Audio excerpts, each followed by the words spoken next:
Ever wondered if your phone bill is going to the same giant, just under a different name? Are Rogers and AT&T secretly the same company, operating on both sides of the border? It's a question that pops up quite a bit, especially if you travel between Canada and the United States, or if you're just curious about the massive world of telecommunications. Think about it. Both are huge players in the mobile, internet, and sometimes even television services. Their names you see advertised, logos you recognize. It's easy to see why someone might think there's a connection, a shared ownership, or even a complete overlap. After all, the telecom industry is dominated by a few major players in each country. Could these two be secretly linked? Well, let's dive into that. The short answer, the really concise takeaway, is no. Rogers Communications and AT&T are not the same company. They are distinct and separate entities, primarily operating in different countries. Rogers is a Canadian telecommunications giant, while AT&T is an American one. Let's break down who each of these companies actually are. Rogers Communications, often simply referred to as Rogers, is headquartered in Toronto, Ontario, Canada. It's one of Canada's big three wireless carriers, alongside Bell and Telus. Beyond mobile services, Rogers also provides cable television, internet access, and home phone services across much of Canada. They even have a significant media presence, owning radio stations and television networks.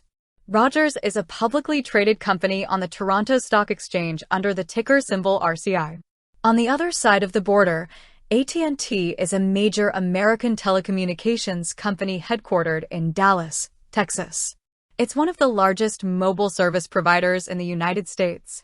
Beyond wireless, AT&T offers broadband internet, and while they've spun off their Warner Media Entertainment division, they still have a significant presence in the media and technology landscape.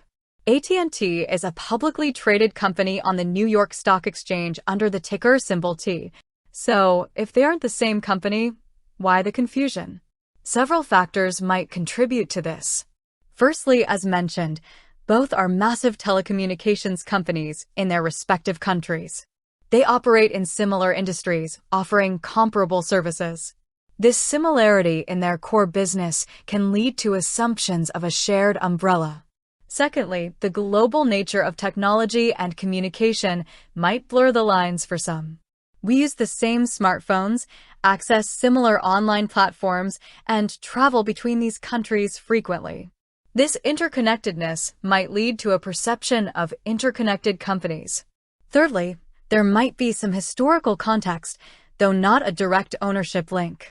In the past, the telecommunications landscape looked quite different, with various mergers and acquisitions shaping the industry.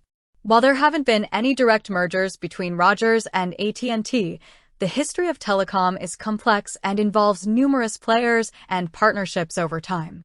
Finally, both companies are large and well-known, making it easy to lump them together in the general category of big phone companies. However, their ownership, operations, and primary service areas remain distinct. Rogers serves the Canadian market, while AT&T primarily serves the American market. They are subject to different regulatory environments and operate under different national laws.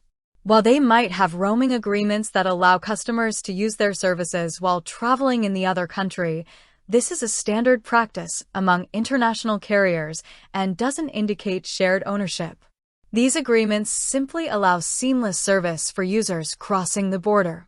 So, to reiterate, Rogers and AT&T are not the same company. They are separate entities operating primarily in Canada and the United States, respectively. They are both major players in the telecommunications industry, but function independently. With that said, thanks for watching, and until next time.